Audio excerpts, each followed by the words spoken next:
Hello, Rebecca here, and welcome to my channel, and welcome to week 1, video 1 of the Mixed Media Beginners Guide. And it's the series that I have planned out as my class. So it's a mixed media class, obviously. And I'm going to slow things down. So I'm going to do it in steps, and I will turn the camera off for drawing purposes and come back and go through the next step with you. So I'm going to break everything down. I am still a beginner myself, but I try to use mixed media several times a week on different layouts. I really love to play with all the supplies that I have accumulated over the years. And so I do want to show you real quick. This is just a Filofax binder. It's the Domino, I believe, in teal. This right here is how I house all of my mixed media products, so that when I want something in a certain color, I can flip through here, find the color I'm looking for or the product I'm looking for, because sometimes I don't really know what I want to play with. So it is beat up because it's mixed media and it's always in the mixed media part of my life. I just created some very simple dividers with some fun pattern paper that I had and my laminator, and then punched holes. So week 1 is all about inks, your ink pads, and there'll be 3 videos per week for this 8-week series. So today we are going to focus on something that I feel is most common in scrapbooker and crafters rooms, which is water-based dye inks. Now, those that I have, because I'm only going to show you guys what I have. I did not purchase anything to create this class. I'm using the stuff that I have on hand, and all of the techniques that I am using for the certain focus, like inks, even though tomorrow will be a different set of inks, you will still be able to use the inks from today. So don't go out and purchase anything. I mean, unless you really want to, but it's not something that's required. Everything can be intertwined and used. I'm just focusing on a different product every day. So close to my heart. Okay, I'm a close to my heart representative maker. I sell, I basically do it for myself because I like their products. So and I get the discount, but I just have a simple swatch here. And as you can see, I don't even have all of the inks yet. I'm still purchasing them, but this is kind of how I swatch it out. And I do have this little stamp here that I got from a kit. It's pink paisley, and it is from Turn the Page. So I use these stamp designs to swatch just because I like to be fun and funky, and when I'm doing things, I wanted to make it different. I didn't want to have the same stamped image on all of them. So here are the colors, and now you can see a water-based dye ink. It will start off looking like it hasn't covered the area. I was just going more for a color, but when you stamp properly, you get very full coverage. It fills in later. So I have these colors, and I always go in rainbow order. However, this time I went in the order that the catalog had them in. So I just used, copy paper. Obviously it bleeds through. The other ink that I have that I want to show you is Stampin' Up! Inks. I have a ton of Stampin' Up! Ink pads from when I used to sell Stampin' Up! And was a card maker. I no longer do that, but I have had the ink pads, which I guess I could show you. Like, here are the current, like here's a current close to my heart pad, and I really like these pads because, because they're magnet. Okay, so I like that feature, and the pad is well raised up, so you can get a lot of versatility out of this ink pad.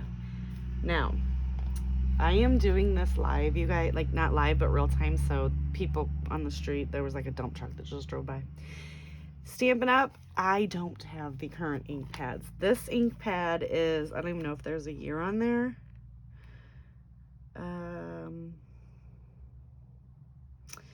Nope.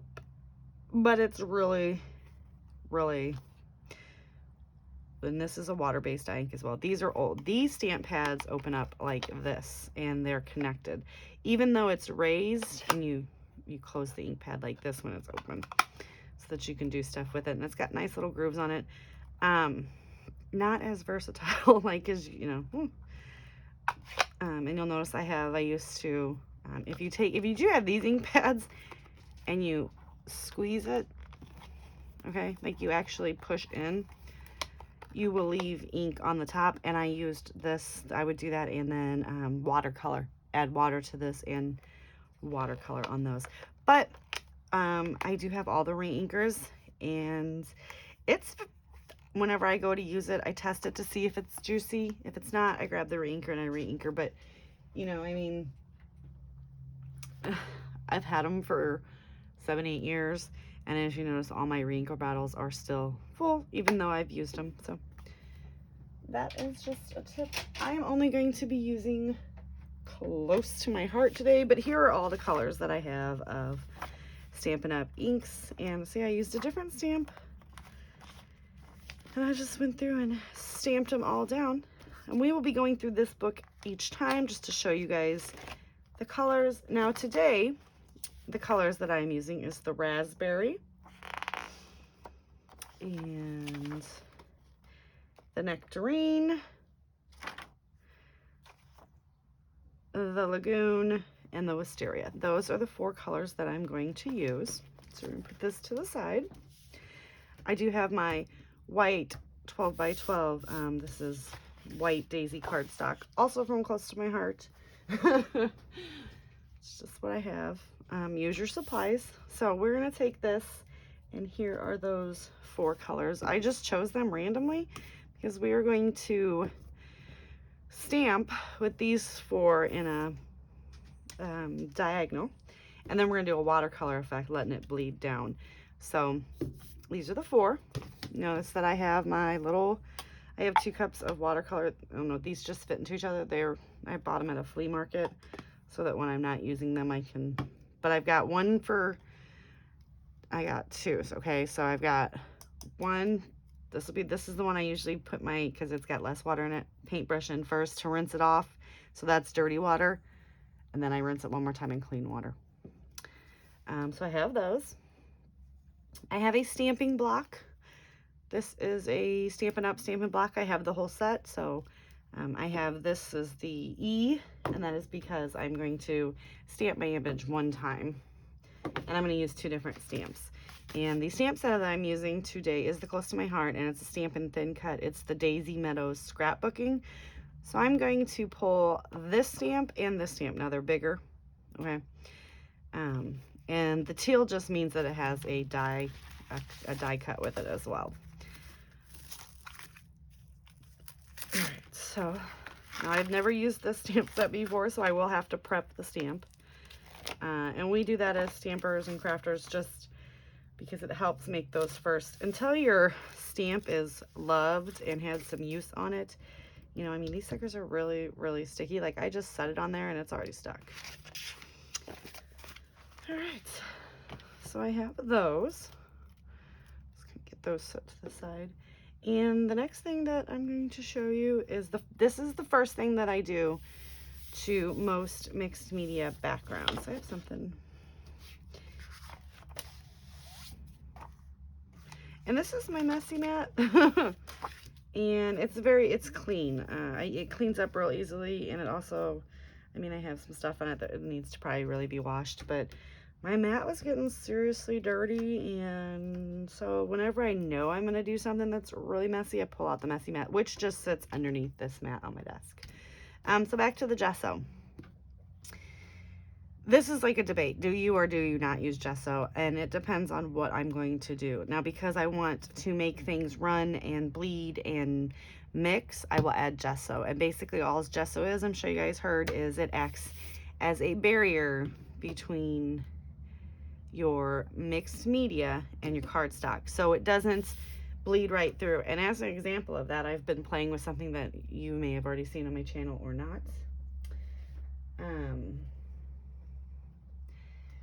This is a background that I'm creating for something else, for a different layout I'm doing, and it goes in steps. So I have to, like, I do this part, and then I let it dry, and then I do the next color because I don't really want them to mix together too much. But this is a gessoed page. So you see how it's, you know, it's kind of sitting there very bright and very vibrant. This is the exact same colors that I'm doing right after it on a non-gessoed page. And I used my stamping block, and you can see you can see the harsh lines of where I popped the stamping block on. As on this one, you can't, because the material is sitting on top of the gesso and it doesn't soak right into the paper. As you can see, like back here, it's bleeding through because this is just real cheap. This isn't even cardstock. This is just the paper that comes inside some of the 12 by 12 albums, the white sheets that are in the page protectors. And I use those, guys, not gonna lie. And then as on this one, there's no bleed through on the back because the gesso has prevented it. It also keeps it wet longer, so you have to wait a little bit longer. So like there are some wet spots still on this one that's waiting. This will be on my channel in a couple weeks. It was just sitting here and I thought that was the best way. So I use this Finnabar Art Basics gesso. It's clear. They're white. They do have white gesso that I have down there from Vicky Booten. Whenever I'm using a white piece of cardstock, I always use the clear. I don't know. I pretty much always go for this one. Now the white you can use like on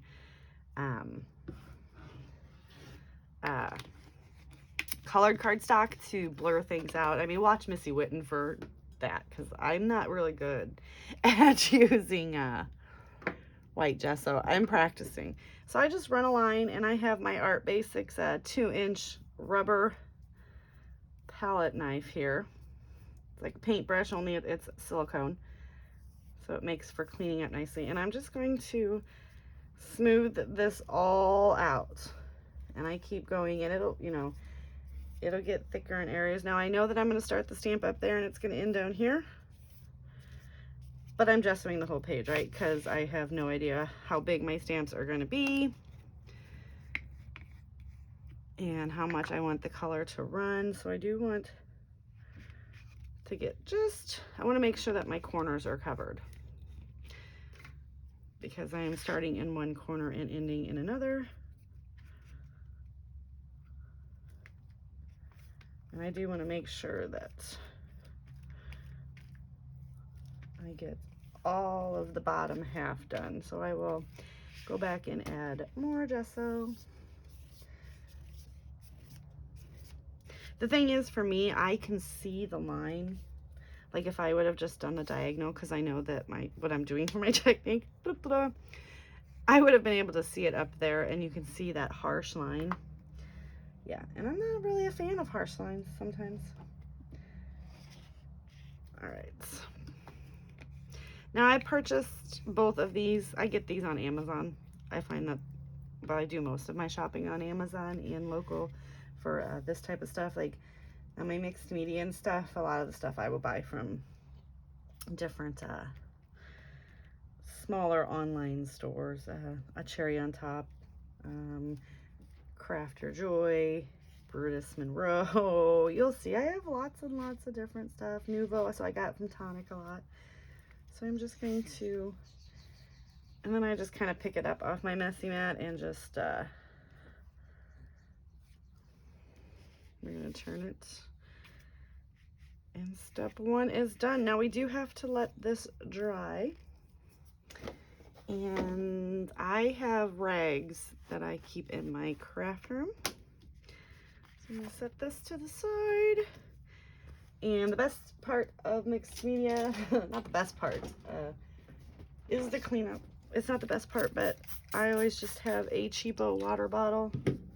I did have a tonic, like the Tim Holtz Distress one, and when I got my pit bull, she was afraid of the water bottle, like the squirt bottles, and she ate that sucker. And I was like, man, and I had this one, so like 99 cents at Walmart, guys. And see, now I'm just going to clean my messy mat up, and I let that dry as well. So we are going to let the gesso dry. Now, to warn you, yes, your paper is going to warp and wrinkle and crinkle. That is just a part of mixed media. It doesn't bother me once it goes into the page protectors and all the weight of the album and the rest of the pages. It's gonna flatten out a little bit, but most of my layouts are warped, so, but they don't bother me. So, all right, I'm gonna let this dry and I'm going to shut the film off, and when I come back, we'll move on to the second part. Okay, so our page is completely gessoed and dried. Well, you know it's gessoed, but it's dry. So what we're gonna do is we're going to create the cluster from here to here. So I've got my big stamp block. I've got my stamps. Now I have stamped this a couple times just to make sure that I like the way it looked, you know, because I don't want to get on camera and not like it. So because I may have a little residual ink on that, I do want to go ahead. I'm going to flip my page over because I just wanted to make sure it wasn't going to stamp anything. But I am going to start my flowers up here.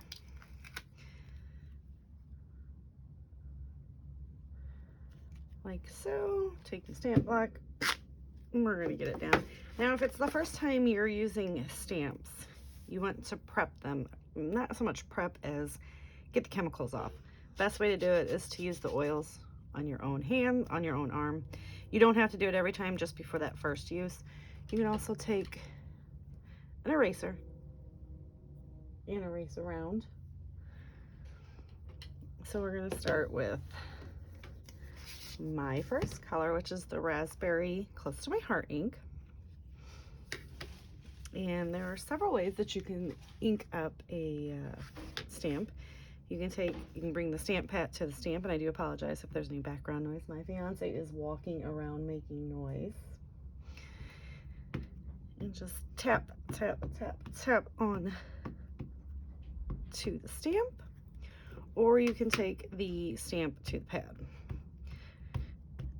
I find really no difference, just more eat what works best for you. So we're gonna pull this. Almost dropped that, guys. Woo! And I'm gonna bring this right here so I can see where I'm lining it up at. And as you can tell, my page was warped, but it's okay. You just want to apply pressure and hold for a minute. You want to make sure that the ink has enough time to transfer from the stamp to the paper or image or whatever it is you're stamping on, and apply a little bit of pressure. You don't want to apply too much because then you can actually squish the stamp and then you'll have blurred lines. And pull off. All right, so now I have my stamp chamois all sitting over here prepped, guys, and I just have them in a little bit of water, and then I just wring them out. Now, a stamp chamois is basically just a chamois. It's just a way to clean your tools. I also have my trusty rag, but let me move this out of the way so I don't get that unnecessarily wet. It's just a chamois. This one happens to be from close to my heart, but it is just a way to clean the stamps. And it doesn't leave any fibers. Some people use baby wipes. And I'm just going to take my rag and just pat it dry. So we're going to bring this back in and go with the next color. I do apologize again, my dog's barking in the background. Nobody wants me to have a good video today. And we're just going to do the same thing. We are just going to, now it's okay if I get a little bit too much ink on the stamp because we're going to do a technique anyway. So it's not much going to matter. And again, in the general area where you want it, apply pressure, give time for it to transfer to the paper, and pull off. Stamp chamois.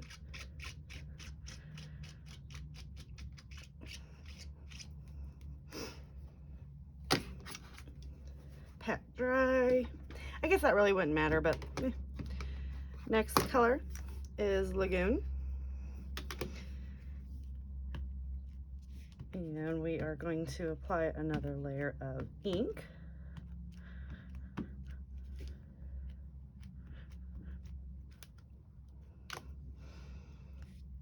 And are going to stamp, hold the pressure, and then we're going to do it one more time.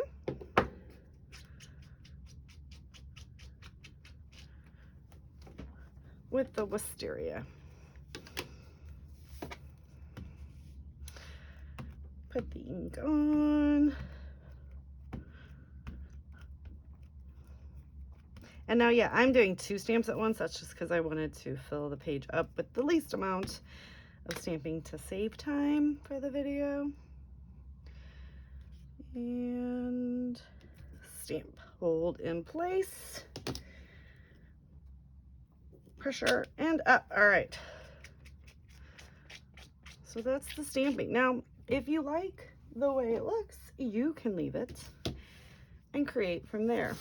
I'm gonna make it rain on my page. If you guys seen Missy Witten, she does this sometimes where I've got my watercolor brush, got my dirty water and my clean water. So I'm gonna get some dirty water. Well, it's not really dirty, but you'll see. And we're just going to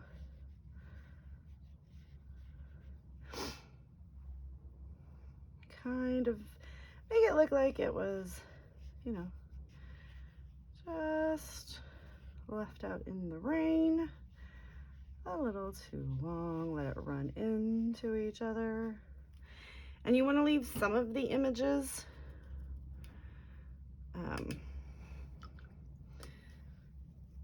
and then I'm going to dry it off on my towel just to make sure that I have all the color off. And we're going to go again. You want to leave some of the image on there. You don't want to watercolor the whole thing.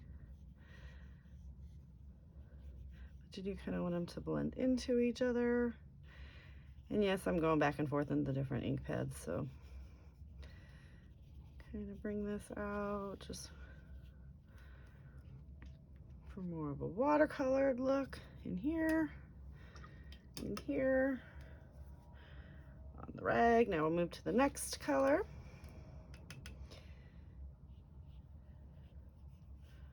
And we keep going. And all I'm doing is just lightly moving the brush. I'm not putting a lot of pressure. I'm not really trying to make any kind of design, just. And the one thing that I really do love is you can tell when the water runs how it creates little puddles of like stronger pigmented colors and less pigmented in some other areas. I like the watercolor marks. They're my fave. And we're gonna do it one more time.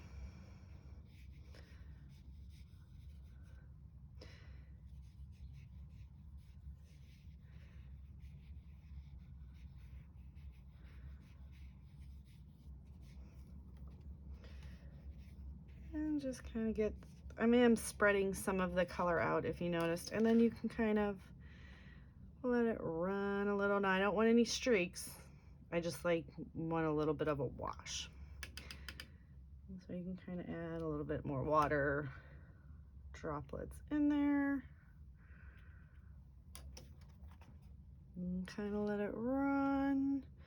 And all I'm doing is just tilting the page just so that we get, but I don't want any runs to come off. Now, if you would have a run, the gesso will help you to sop it up very quickly. All right, so we're gonna let this dry, and then we're gonna come back and finish the layout.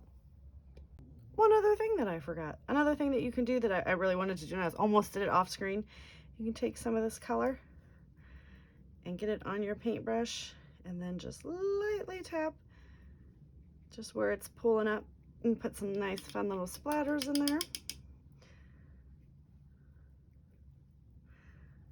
Just for a bit more mixed media.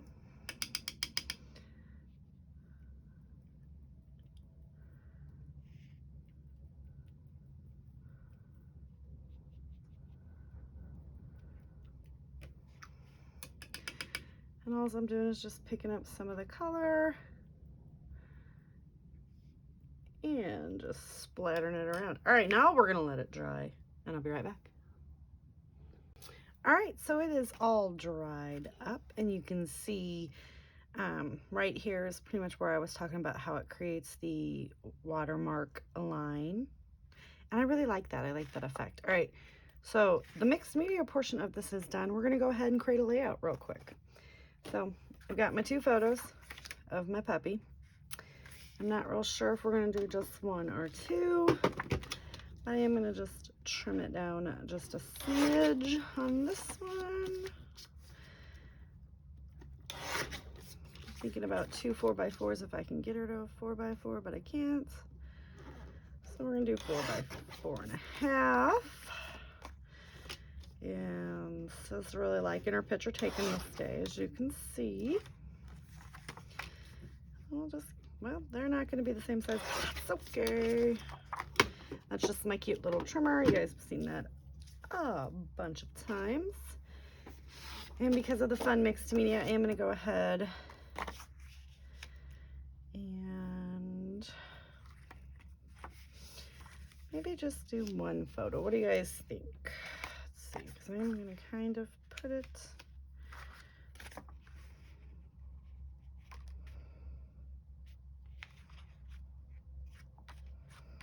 I think we're just gonna use 1 photo. We'll come back and do that at a different time. So we are just gonna mat this on the black cardstock, and this was the adhesive that I had sitting here, so we're just gonna use this adhesive, which is just, you know, tear tape. Nothing special. I'm gonna put a little bit of this down. Now this is a little bit stronger than ATG. I do always use my little pin blade here more for taking off release paper than anything. But because I have gesso and mixed media on the page, I'm going to use both. Well, not for this one. Da-da-da. We're just gonna get this on here. Grab our scissors.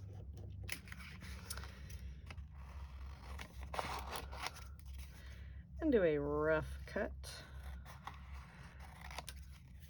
I find that, you know, I don't necessarily, I used to, when I first started, I used to have like straight edges and pull my trimmer out, and that, you know, I'm lazy. I didn't want to do that. Not gonna lie.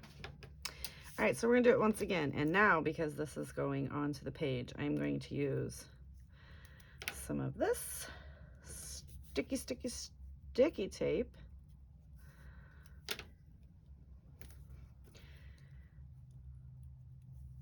And again, just pull the release off. I'm gonna use my liquid glue as well. Now, the tape will keep it adhered temporarily, while the glue here, the liquid glue, will keep it secured in place. And the only reason that I do that is because gesso and all that fun mixed media sometimes prevents the stick from happening. So I am just gonna go ahead and put a little cockeyed there. Hold that in place for just a little bit. Now this is the art glitter glue in my fine liner bottle. I always make sure to try to put the cap on relatively quickly, or it is going to it's going to adhere in place. All right, so I do have some of these very old scrapbooking stickers here, and I just thought maybe I could try to use them, but I don't even know if they're going to go or if I'm even going to like them, to be honest.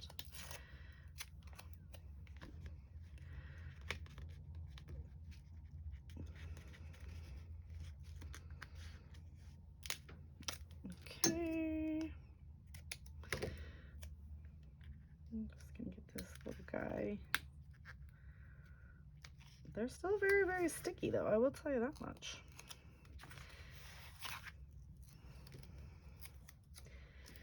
Let's use this other one as well and just kind of layer these little tags up. Yeah, got these a long time ago. And just create a cute little layered tag look. Take a little bit more off of this little guy right here. Get him stuck in there as well. And yeah, nothing else from that I want to use. But it makes me feel good to get a little bit used, right? All right, so we got a couple of those cute things up there. All right, my Rosie Studio, oh, my little haul here. Let's see what we got. This is just kind of how I keep these all together because I don't have any paper or anything that goes with them. So I didn't really want to pop them out yet of their little packaging, but I'm going to pull out some of these and grab some of these fun florals. Maybe. And this is kind of my process, guys. This is kind of how I do it. I just kind of go with it. I don't want any of the fall leaves. Where are all? I hope I'm on screen. Am I on screen? Here, let's just come up here. All right. That's not gonna work. Maybe. Maybe. All right. So this is kind of what I do. I just kind of filter through. Definitely want to get a blue on there. But not a lot of embellishment's going to go on here because we want the mixed media to be the star of the show. Just kind of throw all those up there, and I will again, I'm just going to go ahead and do this. Now I'm just going to go for it. I like this one right here. And we're going to get it stuck down.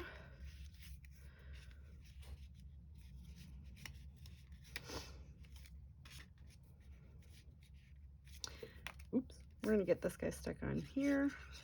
And the only other thing that I need to pull out is some letter stickers or something to create a title.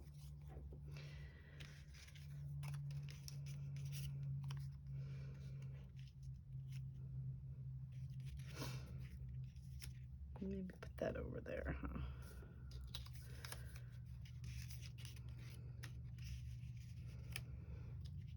Let's make a little cluster over here.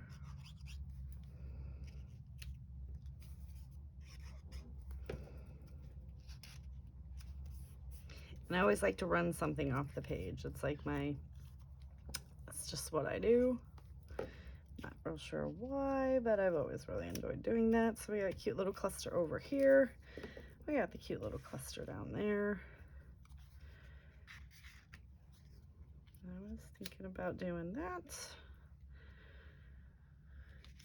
but I don't like that. So let's see what else we can find. Okay. So I know I don't want to use that. I have these pretty vellum flowers. I've already went with those. Let's get this cute little right here. We'll make a title out of this, and then we won't even have to go looking for anything else. All right. I think my title is going to be simply Love You. And again, I am going to add just a bit of adhesive onto this. Now this art glitter glue, it is going to squeeze out, but it dries matte and clear, so you won't even see it if it does. And I'm going to run that right on the page, and I'm just putting a very little line. And we're going to put the U right here, and that is going to serve as my title. Let's come in and pop some of these guys in here.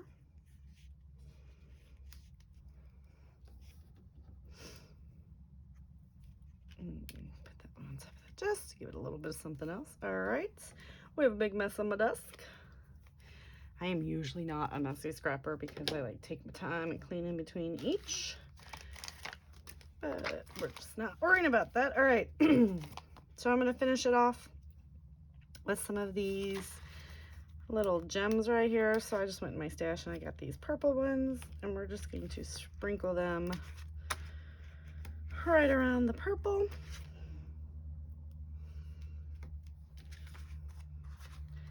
just so that you pick up on the color.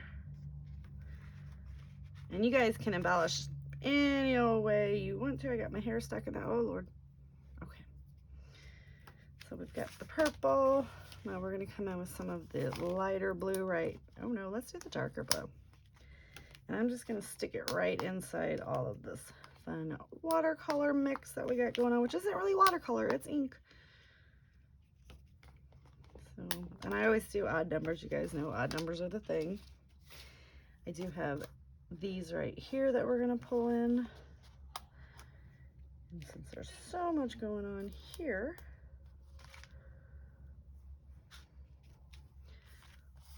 we will just do 3 of those. And then we have the pink to add up here to the pink. So a little tone on tone. And these are super sticky. I've never had a problem with any of these falling off, just so you guys know.